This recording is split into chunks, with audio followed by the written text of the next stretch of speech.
You're watching 25 News Now at 10 p.m. Election Coverage 2024 with Shauna Curry and Don Brubaker.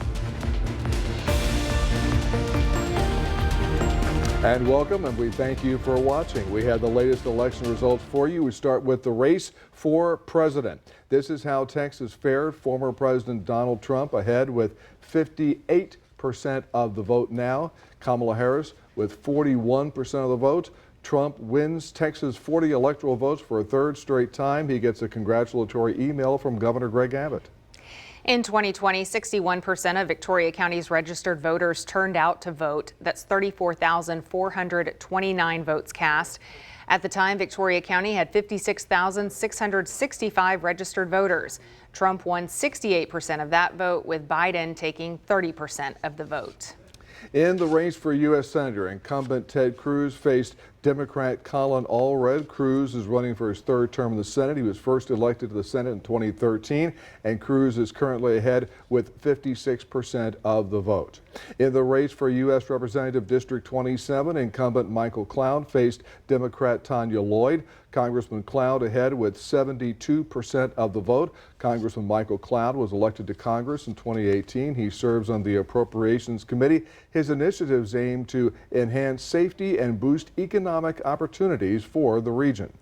Well, it looks like Crossroads voters have decided that Cloud will likely represent the Texas Coastal Bend in the U.S. House of Representatives for District 27 for another term. 25 News Now reporter Trenton Whiting caught up with Congressman Cloud just a short time ago. All right, thanks. I'm here with Congressman Michael Cloud, who just won his fourth consecutive term here in office for District 27. So I've got to ask, first reactions to hearing the news. Well, you never take the people for granted. You hope they see the effort and work that you're putting in. We do our best. You know, I said from day one that our campaign primarily is going to be to do the work. And so always grateful to see that the people turned out and seem to want to send us back to D.C. Maybe not my favorite place, but it's important work that's being done. So it's obviously a tremendous honor. So speaking of that work, when you go into office this time, are you going to be doing things differently? Do you have different ideas, or do you feel like you're pretty comfortable with your formula for how approaching the office? Yeah, well, as we speak, the numbers are still being counted. Obviously, you know, from where I sit, we desperately need a Trump win to put our country on the right path, and that in and of itself will change what we're able to do in our office. You know, there's a number of things from here in South Texas we deal with the border all the time, energy policy all the time, and how that's affected the economy. You know, those issues we've done the best we can with an administration that wasn't willing to work on those issues.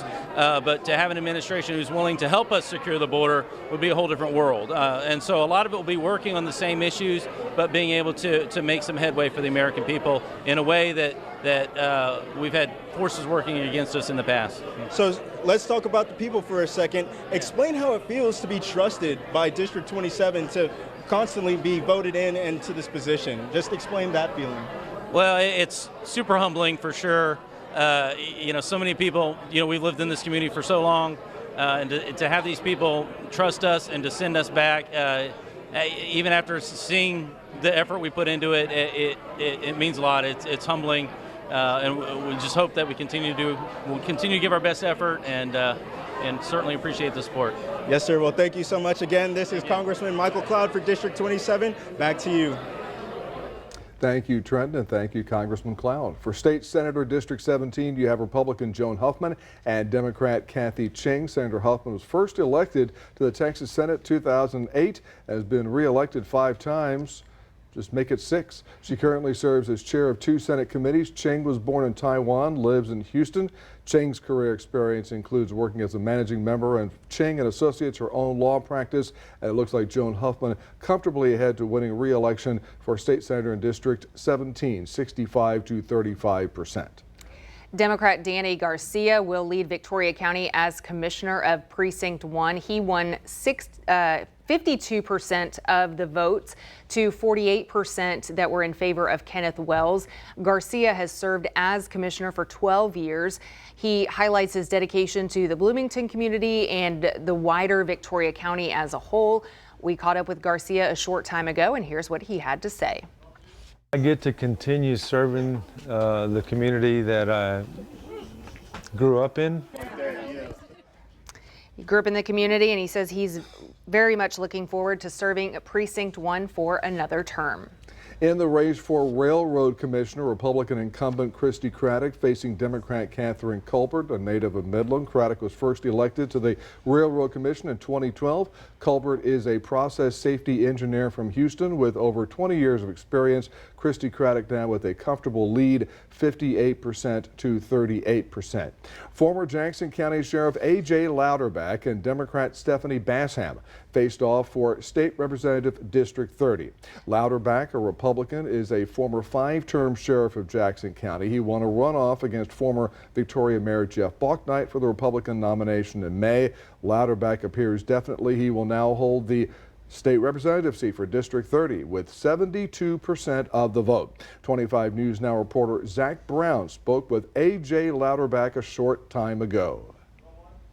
Yeah, Don and Shauna, we're here with the newest member of the Texas House of Representatives in that House District 30. I talked to you earlier this afternoon. You wanted to see the Republican side show up and vote. You said that when they vote, you're ready to get to work. What does that entail? What's the first thing on the agenda? First thing on, let's get a new speaker in the Texas House, and then let's go to work on the issues that involve Texas. Absolutely. And what are some of those biggest issues that you see here in our state and in this Crossroads area? Well, obviously here the border impacts everything in the state and in this nation, and so we've got to clean up our border issue. We've got to make our state as secure as we possibly can on the border situation, because the federal administration changes every 4 years, or possibility of changing. So let's clean it up here and let's protect Texans.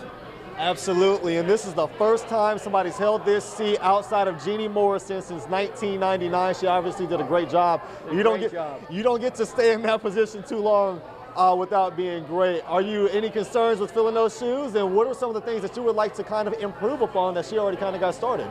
Well, I'm going to go to work right away, and I'm going to be a representative for all 6 counties. I believe in my style of representation is one of attendance.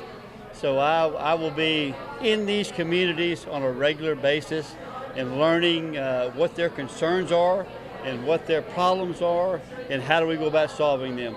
Absolutely. The newest member of House District 30, A.J. Louderback, has defeated Stephanie Basham in this election. Reporting from Victoria, Zach Brown, KVUTV 25 News Now. District 30, which Louderback will be representing, encompasses DeWitt, Goliad, Jackson, Lavaca, Matagorda, and Victoria counties. That includes the cities of Victoria, Cuero, Edna, and Bay City. Representative Jeannie Morrison had served the district in that spot since 1999. In the race for State Representative District 43, Republican J.M. Lozano facing Democrat Mariana Casares. Lozano is running for re-election. Looks like he'll get it. He has 68% of the vote. Lozano changed his party affiliation from Democrat to Republican in March 2012. Voters have rejected a tax rate increase for Victoria ISD. The Board of Trustees for Victoria ISD were proposing an increase in the district's tax rate of 9 cents per $100 of property valuation. A property owner of a $300,000 home would have seen an annual increase of $180. The board planned to use the funds for a compensation plan to increase employee salaries. And Victoria County voters in the Industrial ISD have also voted against a tax increase for the district. These are not final numbers. These do not include the numbers from Jackson County, but it appears that a large majority are, again, against this new rate that would have resulted in an increase of 10.5% in the maintenance and operations tax revenue for the district. That would have been an additional $902,000 for employee compensation increases. And right now you can see 65% are voting against this measure. Yoakum ISD voters also voted down a tax rate increase with 51% of voters against the measure. The proposed tax rate was $1 per $100 property valuation. That would have brought in about $857,000 to the Yoakum ISD. The owner of an $82,000 home with a homestead exemption would have seen an increase of $2.42 a month. The Yoakum ISD wanted to use the funds for a 5% pay increase for all employees.